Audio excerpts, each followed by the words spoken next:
तो श्रोताओं, जब तीनों देवी नया षड्यंत्र रचने के लिए वहाँ से चली हैं, वहाँ से का मतलब शिव जी के यहाँ से चली हैं, तो श्रोताओं तब तक बीच में यहाँ जो है दूसरी कहानी आ जाती है। वह कहानी इस प्रकार है। एक वेश्या और एक युवक की कहानी है श्रोताओं। वह युवक सब कुछ अपना दांव पर लगा दिया, सब कुछ धन दौलत जो भी रुपया पैसा था सब वेश्या को दे डाला और वेश्या को बहुत मानता था, वेश्या भी उसे मानती थी। लेकिन श्रोताओं कब तक? जब तक धन दौलत मिलता गया तभी तक। जब उस युवक का धन दौलत समाप्त हो गया, वह वेश्या धीरे धीरे उससे मुंह फेरने लगी। वह युवक यहाँ तक श्रोताओं की अपनी पत्नी को भी छोड़ दिया। वेश्यागमन में इतना लिप्त हो गया कि पत्नी को मारकर भगा दिया। बेचारी पता नहीं कहाँ गई और वेश्या के गमन में लिप्त रहा। लेकिन श्रोताओं, जब उसका धन दौलत समाप्त हो गया और उसका यौवन भी कुछ अंश मात्र ही बचा रहा, तब जो है वेश्या समझ गई कि अब इसके पास कुछ नहीं है, तो उसका तिरस्कार करने लगी, उसे अपने यहाँ से भगाने लगी। फिर तो वह लगा गिड़गिड़ाने, कहने लगा, नहीं नहीं ऐसा तुम मत करो, तुम तो जानती हो मैंने तेरे लिए जो है क्या क्या नहीं किया। हे प्रिय, तुम मुझे आलिंगन करो, तुम मुझे आलिंगन क्यों नहीं कर रही हो? अरे मैंने तुम्हारे लिए तो अपनी स्त्री तक को छोड़ दिया, उसे भगा दिया, सब कुछ तो अब मैं दे चुका हूँ, तुम्हारे ऊपर कुर्बान हूँ, मुझे मत ठुकराओ। फिर तो श्रोताओं वेश्या हंसने लगी और कही, तुम्हें पता नहीं युवक, हम वेश्या किसी की नहीं होते, सिर्फ पैसे के होते हैं। तुम्हारा पैसा अब खत्म है और तुम्हारा थोड़ा मात्र अंश यौवन ही बचा हुआ है, इसलिए अच्छा है अब तुम यहाँ से निकल जा। फिर तो श्रोताओं वह बहुत गिड़गिड़ाने लगा, नहीं नहीं मुझे मत छोड़ो, नहीं नहीं मुझे मत छोड़ो, आलिंगन कर मुझसे, आलिंगन करो मुझसे। ऐसा करके जो है वह जो जब अनिच्छापूर्ण व्यवहार करना चाहा, तो फिर तो वह वेश्या ने जो है आवाज़ लगाई और उसके पाले हुए 2-4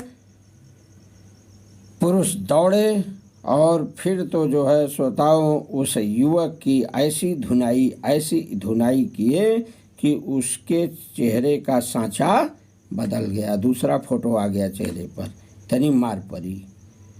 अब तो बेचारा वह पानी के लिए तड़पने लगा, उसे प्यास लग गई, मार के कारण बेहोश हो रहा था, पानी पानी चिल्लाने लगा, कोई उसे देने वाला नहीं मिला।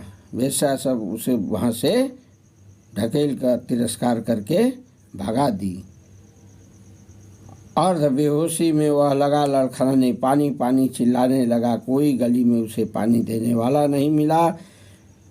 कुछ समय के बाद कुछ उसके शुभचिंतक, उसके परिचित उस गली से गुजर रहे थे, देखे तो उसे बहुत गाली दिए, कहे मर जाओ, तुम्हें मरना ही अब अच्छा है, तुम्हारे पास क्या नहीं था सब तुमने गवा दिया, अब तुम इसी के लायक हो। किसी ने उसकी तरफ श्रोताओं ताका तक नहीं।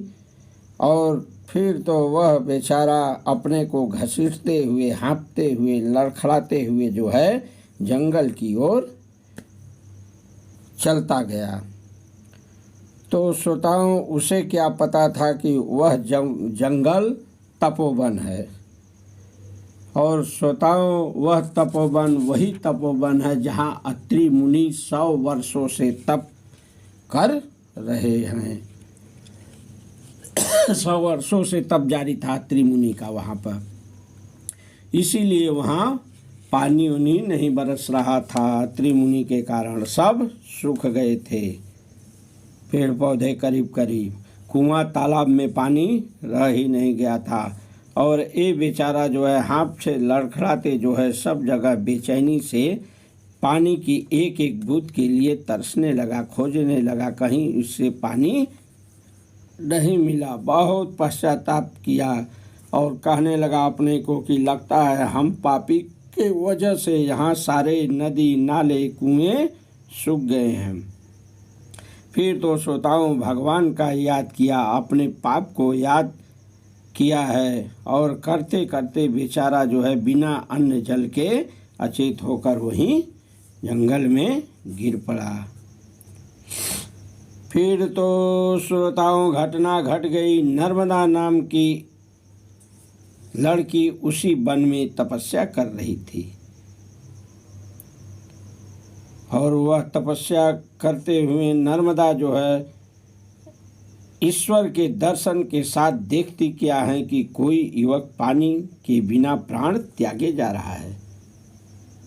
सोच लीजिए श्रोताओं, नर्मदा नाम की जो है लड़की थी वह जो है तपस्या कर रही थी। तपस्या में उन्हें ईश्वर के दर्शन हुए और उसके साथ साथ यह भी देखती हैं कि कोई युवक पानी के बिना प्राण त्यागे जा रहा है।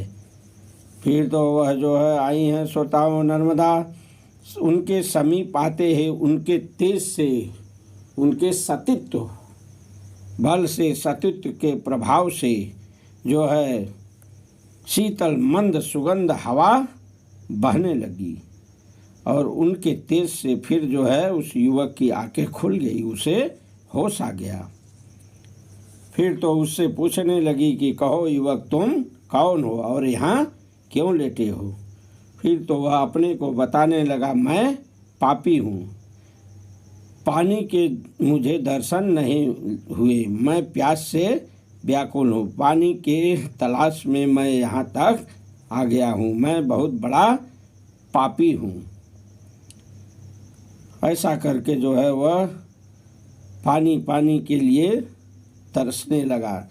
नर्मदा फिर तो सोचने लगी कहीं ठीक है, मैं देखता हूँ शायद आपकी कुछ सेवा कर सकूँ। ऐसा करके श्रोताओं नर्मदा जी अपने आश्रम की ओर चली गई। तो श्रोताओं यहीं पर कथा मैं अब समाप्त करता हूँ, समय का अभाव है। अगली कथा में फिर मैं आपको बताऊंगा कि जब नर्मदा जी अपने आश्रम की ओर गईं तो फिर जो है उस युवक को कैसे पानी मिला और कैसे क्या घटना घटी, इसकी कहानी आपको अगले वीडियो में देखने को सुनने को मिलेगा। तब तक के लिए बोलिए नर्मदा माता की जय।